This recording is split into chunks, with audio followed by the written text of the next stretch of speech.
Good morning, everybody. I'd like to thank you, first of all, the organizers for hosting this very important academic event and for having me here. Hopefully, talk's topic is not heavy for early morning hours. Luckily, I don't use slides, so it's always easy for me. I never use it. To start with, the promised.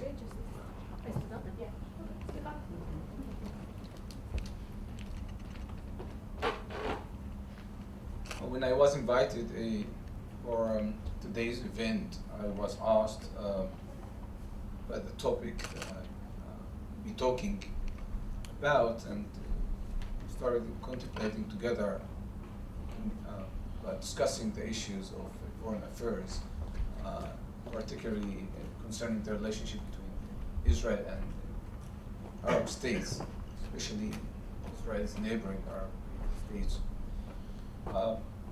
To be honest, I've been a bit reluctant to discuss this topic, at least because some might wrongfully infer some political positions from my. So, for someone who has judicial aspirations, I have to be cautious. Note, no one on earth, including my wife, my daughters, and my parents, know to whom I vote. So please, my discussion is based basically on my legal studies on the international law, international relations, and some political science theories. So today's talk is about Israel's foreign relations with the Arab states, as I said, in particular Israel's neighboring Arab states. Rabbi Shimon HaTzadik used to say, on three things, or three pillars, read the Talmud version, the world stands on the Torah, Bible, theory, on the Avodah, the service of God, prayer, and on Milut Chasadim, that is, deeds of kindness, or deeds of good, charity.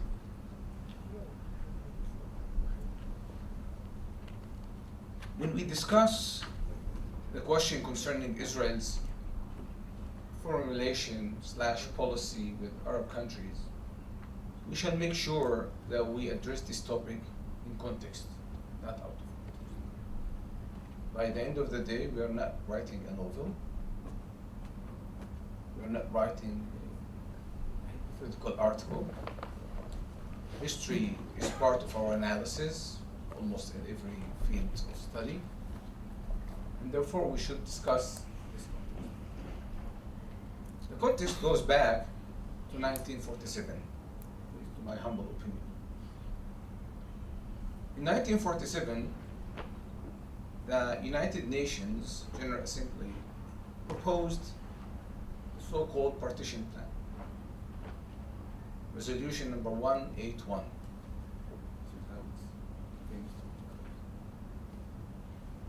According to that resolution, it was proposed to establish two states, one mandatory Palestine, or Eretz Israel, name it as you wish, it's part of the discussion. One, an Arab state, and another one, a Jewish state. Note, it did not say one a Muslim or Christian state, another one is a Jewish state, namely we're not talking about the religious aspects of the state, but rather of the national aspects. But these states were not supposed to be only national states. There was another mandatory condition for each state. It must be democratic states.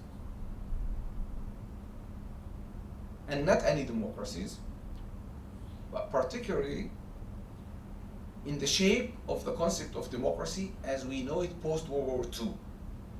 You know, after World War II, all of a sudden we realized that democracy is not a formal concept. It is more substantive. It is not just about saying, we go to the polls and we vote, and the government has been elected legally and legitimately, and therefore it may do whatever it wants, but rather there are limits to the majority power. This is why we would see in all over Europe, almost particularly Western Europe, of course, establishing constitutional courts and even changing all the seats of judges in the courts in order to make sure that they understand now democracy in a more substantive way. I don't know how many people have read the partition plan, but trust me when I say that, I read it once a week. It's a magnificent document. I feel sometimes as if it's a quiz, and by reading it again and again, I figure out certain clues about things that are written there. The partition plan recognizes for the first time, from the perspective of international law, the right for self-determination for the Jewish nation and for the Arab nation on mandatory Palestine, namely the Palestinians as we know nowadays. But the partition plan does not leave it for them to decide how to sketch their governmental regimes. It provides a document, a chapter, that is entitled the Declaration of Independence for each state.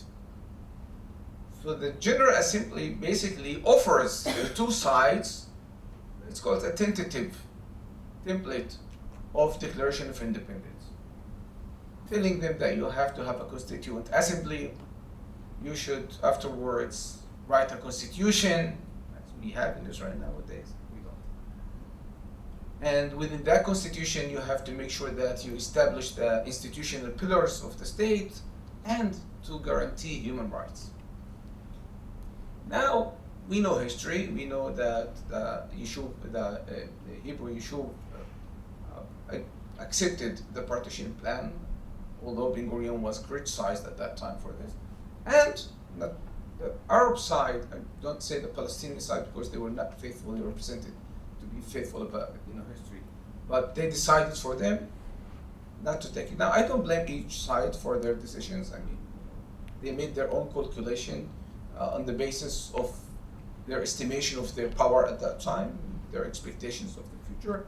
And what happened is history.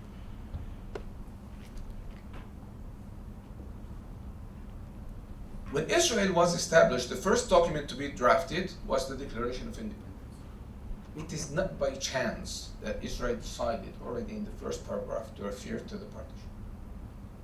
It is not by chance that Israel decided already in the first paragraph to refer to the international community. It is not by chance that Israel appealed to the international community, thus asking, and quote to quote, even begging them to recognize Israel. Because under international law, to be recognized means you exist. If you are not recognized, then you don't exist.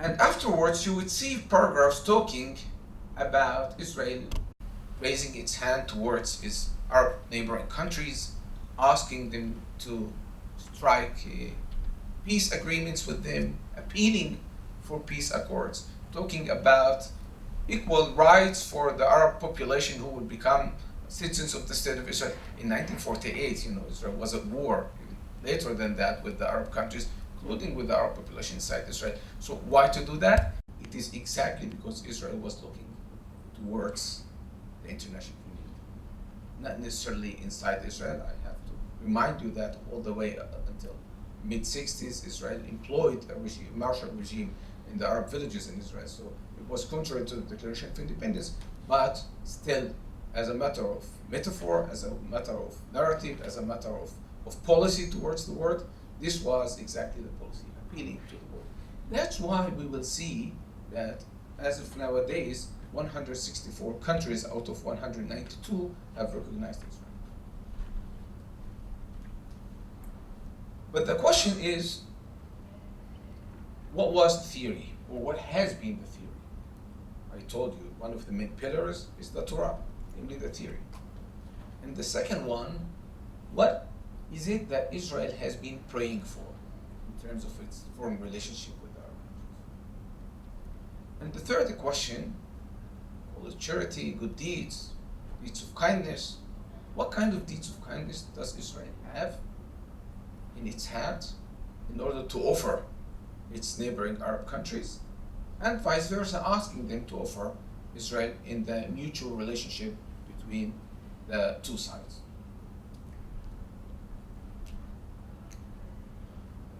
be frank, it was by intention that I decided to start with the resolution 181. It was by intention because the context has been for many years, particularly in the context of the foreign relationship between Israel and the Arab countries, that Arab countries don't talk to Israel. They are not willing to have peace with Israel on one condition. Let's solve the conflict between Israel and the Palestinians. To the best or to the worst, this has been the issue.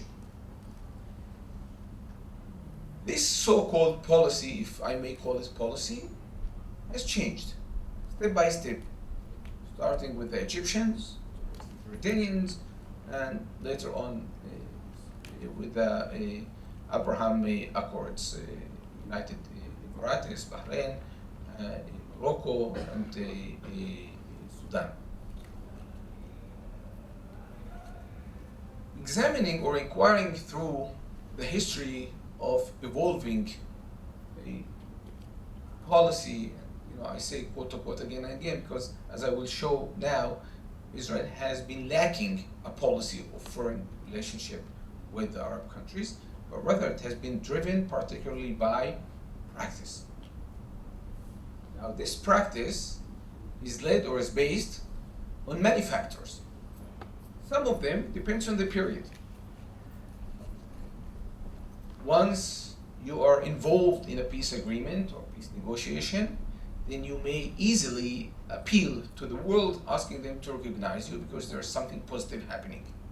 We could see that the peak of this kind of a love story between Israel and other countries in the world, including Arab countries, even behind the scenes, was basically in the 90s. Israel was in negotiation, long negotiation process with the Palestinians, particularly in the context of the Oslo.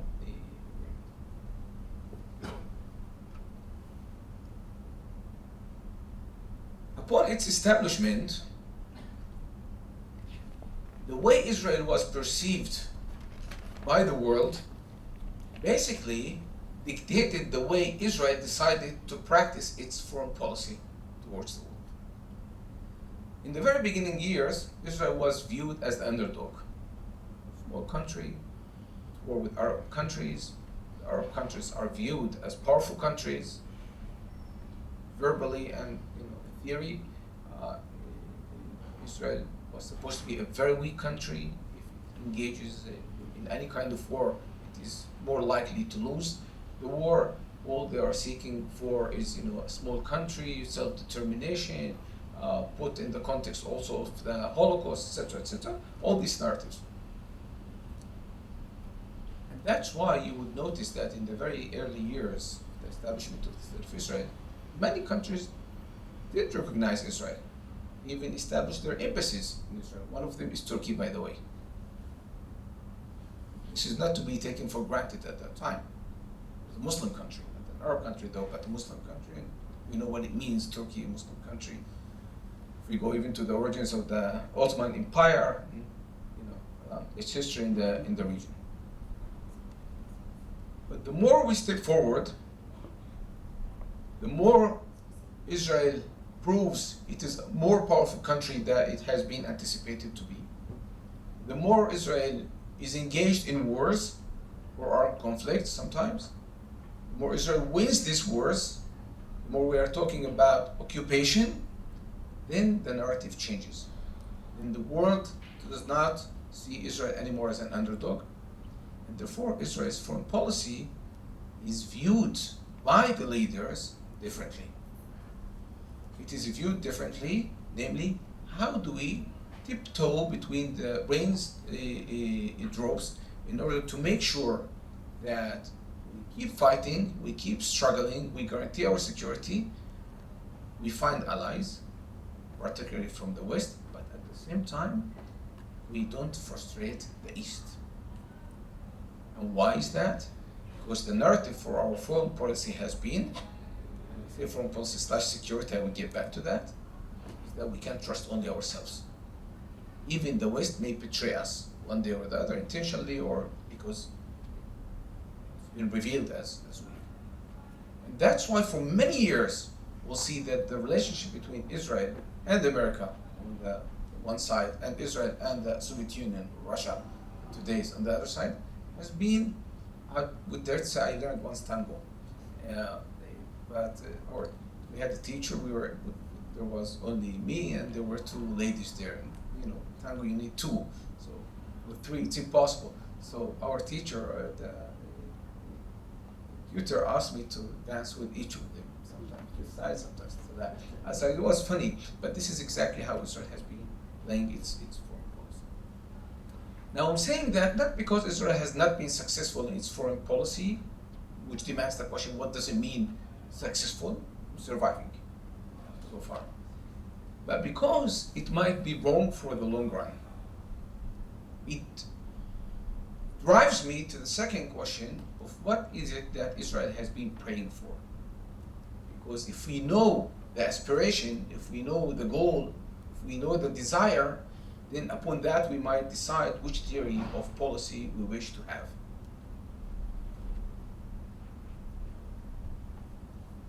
I dare to say confidently that as a question of prompt or immediate result, Israel has been asking for foreign policy that guarantees by the end of the day its security.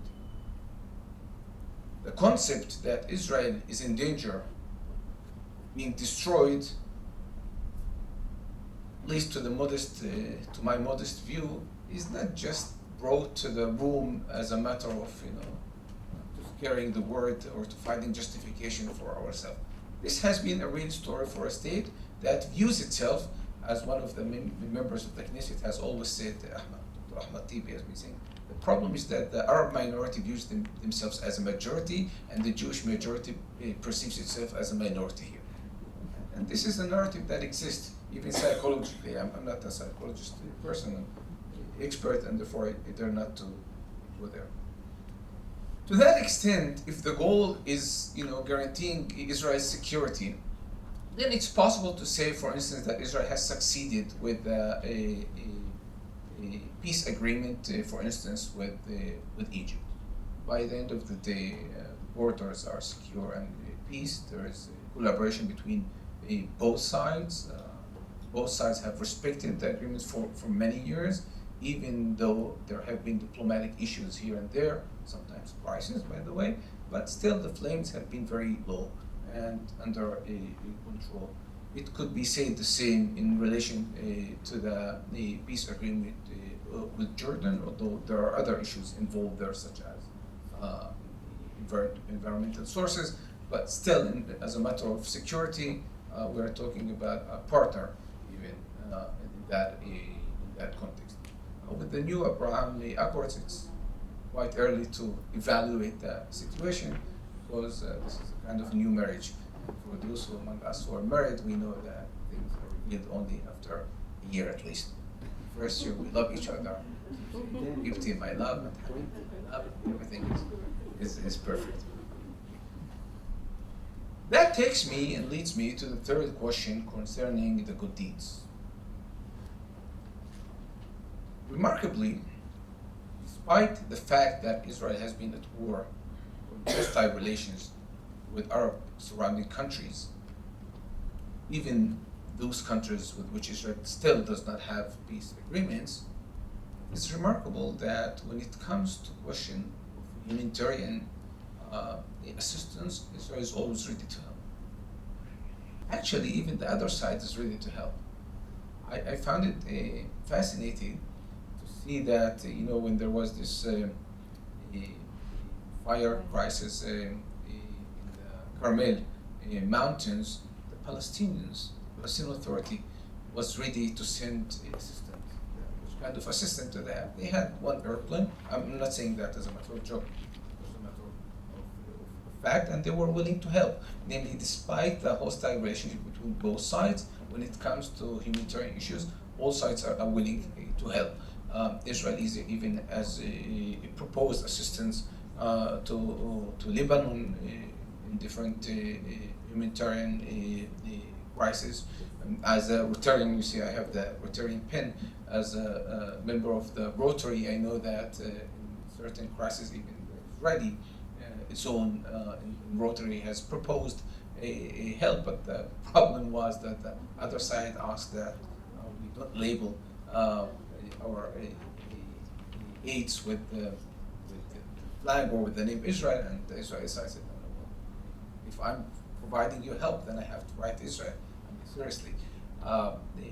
Let's see, this is about the small nuances. Now, what I have drawn before you so far is a problematic picture. Because many would say that Israel still is a young state, 74 by the way, get out for pension at that age even earlier, but still in relatively, when we talk about the history of nations, this is a newborn baby. And if it's really willing to survive in the Middle East, whether as a palace in the jungle, as once been wrongfully said,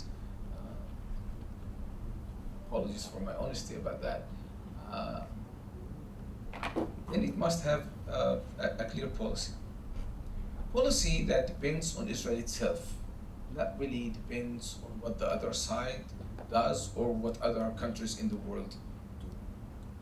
Now, I do acknowledge, to start with, the fact that we cannot discuss Israel's foreign policy with the Arab countries in a vacuum.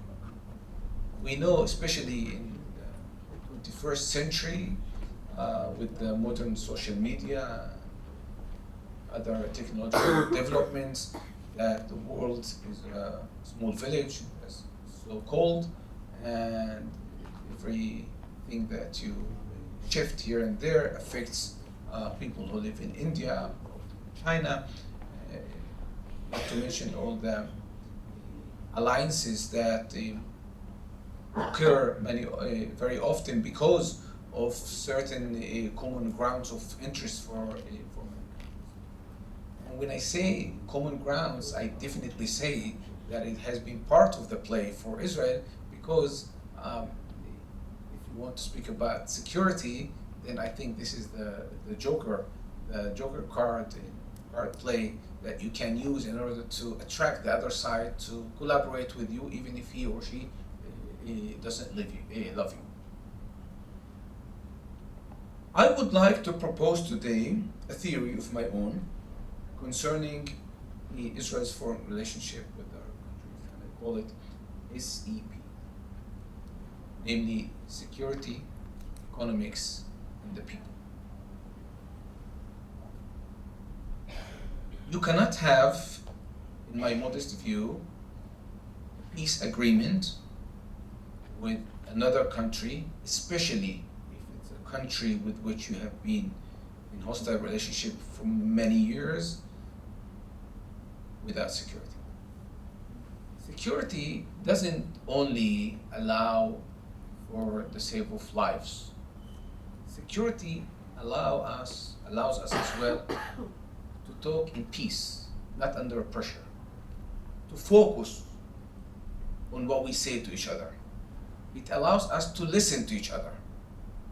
Just think of yourself, being stopped by somebody with a gun to your head and asking you to talk rationally. I dare if you can. And I say that to both sides. Security should be an interest for all sides. First of all, because there are certain common threats to the world, especially when we talk about terrorism, especially if we talk about organized crimes in the international level. Nowadays that the globe is very small, and they love each other, organized crimes. I'm engaged now in a research about organized criminal groups from the world. It's just amazing how they dance together. They dance tango better than I used to. And security allows you to do business without being scared. Now, why did I say business? I could have started with love stories. I could have started with developing social norms. Why did I start with economics? Economics is supposed to provide prosperity, especially in a place, in a treasure place, which we have not used all its benefits.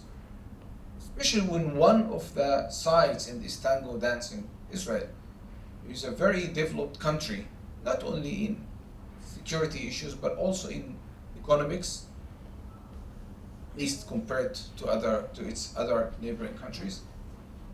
I think that economics can play an important role in, first of all, establishing the platform for the two sides to meet. Sometimes I don't really want to meet with somebody, but if I know that I have some interest in that meeting, business interest, become wealthy, or become in a better situation, economic situation, I'm ready to go. Now listen to this carefully. Not only in the movies, but also in my calendar. If you look at my Gmail calendar, you would see that all my meetings, business meetings, namely in the academia, right? I'm not a businessman, take place during dinners. We don't go for dinners in order to eat really, but it gives us an environment to talk. When we meet around dinner, despite the fact that we might be formal in our dress or in our manners, there's this kind of instrumental face-to-face meeting where the formal glass border can be broken. Once we start talking to each other, we move swiftly, sometimes in a lower level, but still we start knowing each other as persons.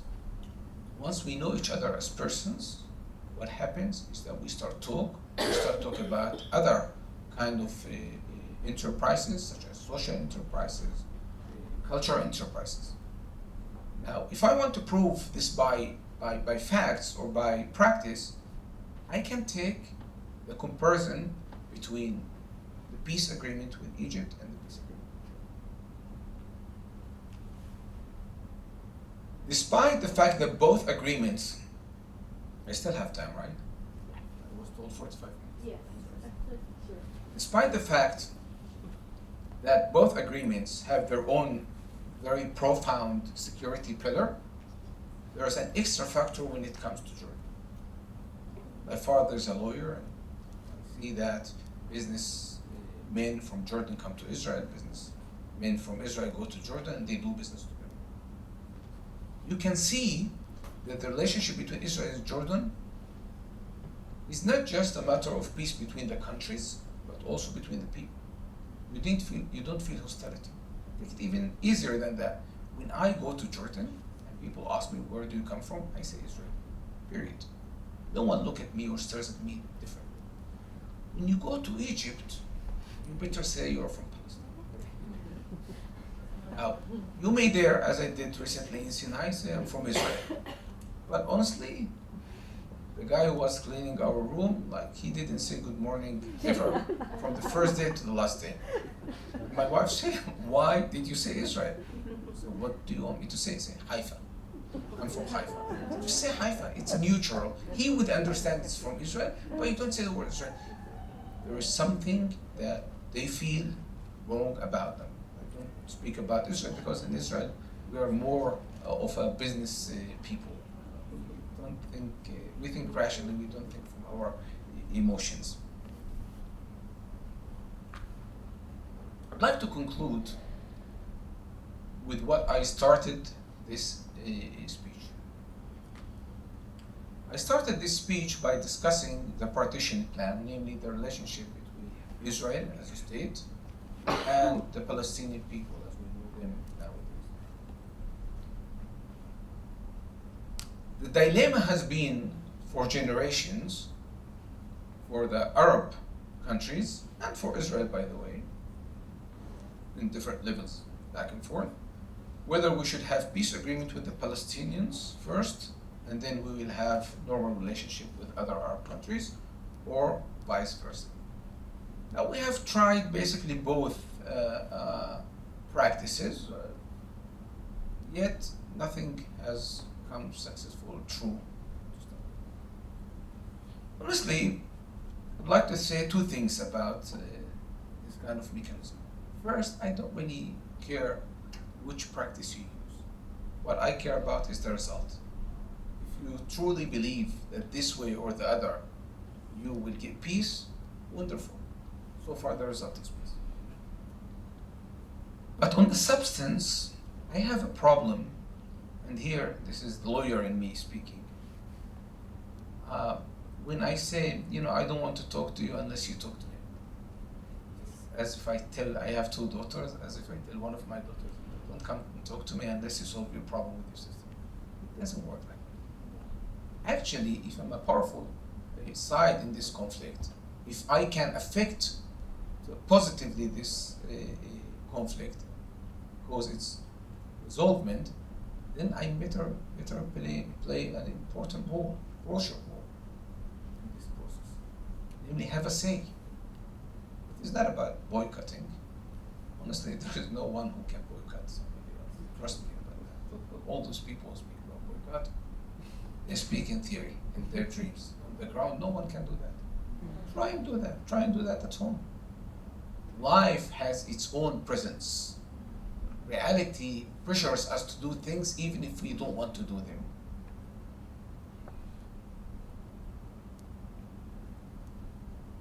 And therefore, I do believe that there are two players who can play a very important role in, first of all, generating peace negotiation, and at the same time causing for a possibility for a true result of peace. First, the Arab countries, and therefore I'm very glad with the fact that Israel succeeded to reach a peace agreement with 4 new Arab countries, and I hope for many others to come. And I do hope that in the relationship between both of them, they focus again first on security, second in economics, third on the people, but fourth on the Palestinian issue. Because so far it exists. These are the people with whom we live on the ground, people to people, not even government to government. Second, I think the Arab citizens of the State of Israel has a crucial role to play, and I doubt if they have played, at least straightforward, in this context of the international. Usually they speak nationally within the country's borders, not in the international level. Here and there you have. In any case, even foreign policy, which is based on diplomacy, should be employed with good faith. Namely, this is a professional approach to my modest view. Never ask the other side or expect the other side to do something which you cannot expect yourself to do it if you are asked to do so by the others. This is the kind of fairness that we know from soccer, for instance, football, but also from legal thought. I have inquired a lot about the peace agreement between Israel and Jordan, between Israel and Egypt. If anything that can be said about how these sides could have reached an agreement in the first place, I can tell that professionals were behind the scenes in order to make sure that the negotiation is being fair and